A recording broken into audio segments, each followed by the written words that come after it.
you're doing a songwriting session or a full band recording, in this video I'm going to show you how to use session templates in Mixbus32c version 8. Hey guys, I'm Nathan from Harrison Consoles and welcome back to the channel. So I've had a session recently where I had to record a vocalist at the same time as me playing guitar and then having a piano player on top of that. And it was very, very helpful to set up the session once and then store that as a session template. So each time I made a new session, I can just go back to that same template and there were all my tracks. So I'm going to go ahead and show you how to set that up in this video. And this is really dependent on your setup because I'm using an Apollo Twin here in the office, but I have an RME UFX at the house that has way more inputs available. So just follow along in this video as an example, but you can definitely set up your template however you need to for your requirements. Okay, so what we see here on the screen is the session setup window. And I'm going to go ahead and choose new session. And what we see here is we have an empty template on top and some other factory template options we can choose from. And I've also made some other templates just in my experimenting over the last few days. But we can definitely utilize these factory templates, but I'm just going to go ahead and make one from scratch. So I'm going to do a songwriting template for this session. So we're going to call this songwriting session and click open. I am going to record this at 48K and my input and output devices are already selected according to my Apollo Twin right here.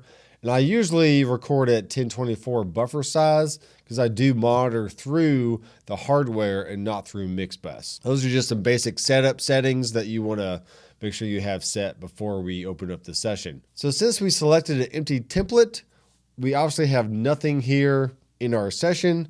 I can go to the mixer window and we do have our 12 buses already called up, which is perfectly fine, but we're going to have to create our tracks as we go.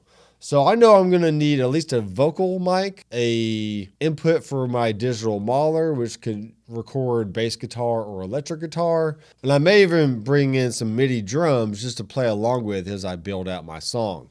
So if we go to our track, we can add a track bus or VCA. And I'm going to go ahead and call this vocal and add selected items, but leave the dialog open.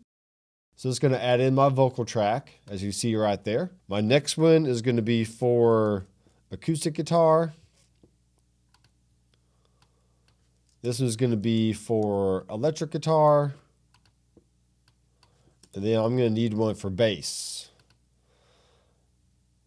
And just for fun, let's make a stereo piano track because I do have a piano set up in my studio at the house. And I will go ahead and make a MIDI track. And depending on what kind of drum program that you have, you can totally make a template for this. I'm just going to go ahead and choose my Red Zeppelin kit and have the multi-out option selected here. And so we can add and close that. And there we go. So any kind of MIDI region I create will just go in this MIDI track. And then it'll automatically fan out to the audio tracks below. And now I can just go in and start recording. But before I do that, I'm going to go up to Session. And we have a Save Template option right here. So the template comes up already named the same as our session. I can name this something totally different if I want to, but songwriting session sounds pretty good to me. And we can put it in a description here. So at face value, we have essentially stored our session, but there may be a few other things you might want to do to include in your session. So for instance, I didn't really select my inputs and outputs. So let's go to our bass and make sure that is assigned to mic line 2, because that's what I have my digital mauler plugged into. Same for my electric guitar. My acoustic guitar is going to be recorded via a microphone, so that's going to be mic line input 1, and the same for my vocal. So primarily, I will record the acoustic guitar first, playing along with some kind of drums, and then I'll start fleshing out the arrangement once I get the basic song laid down. Now, going over to the busing structure, you might want to keep everything Mixbus 1, 2, 3, 4, and so on. But for me, I like to have my buses labeled a certain way and also have certain plugins already on there. Like for instance, I want to have a reverb plugin, a delay, maybe a special plugin on the master bus, whatever that is. So let's go ahead and label these buses so we don't have to keep doing that every time we make a new session. So for me, I like to have a drum bus, and then we can have a bass bus. We can have guitar. And depending on your arrangement, you can separate this out even more to have a acoustic guitar bus and electric guitar bus. Whatever you want for that is perfectly fine. I'm just going to keep it real simple for this one. We're going to have a keys bus. This could be strings on bus number 5. 6 can be like an aux bus for any extra kind of instrumentation I may include in my session. 7 for me is usually background vocals. And then Mixbus 8 is going to be a lead vocal bus. Now, Mixbus 9 through 12 is primarily my effects buses. So because I have a matrix section on buses 1 through 8, that allows me to send any of those 1 through 8 buses to 9 through 12. So Mixbus 9 for me is going to be an NYC bus. And that just represents a New York style parallel compression that I do on my drums. Mixbus 10 is going to be my delay. And then 11 and 12 is going to be an instrument verb and then a vocal verb. Because sometimes you might want to have a separate reverb for your instruments versus your vocal, or a shorter reverb versus a longer reverb, whatever that is for you. So vocal verb, so is V verb, bus, and let me make sure I put bus at the end of delay.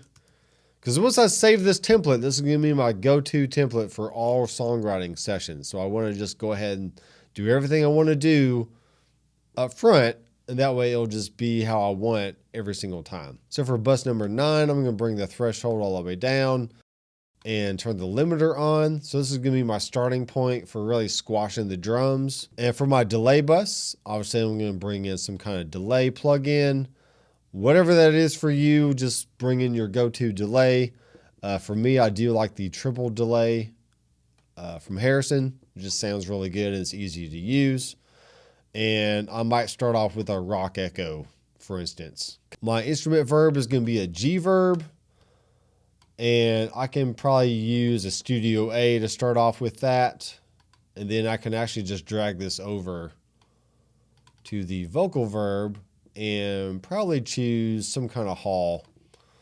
And that sounds pretty good. And there's really nothing else I add in a session. That's about the 3 plugins I use every single time. And everything else is just going to be the stock EQ and compressor that you get on the channel strip. And now I can go to session, save template, and I will make a description here. So I'm going to have drums, piano, bass, guitar, and vocal. And since I did store this previously, I'm just going to go ahead and overwrite that. So now I'm just going to make a new session here. So Command N or Control N on a PC. And we can see here in our list that we have a songwriting session. So we're going to choose that.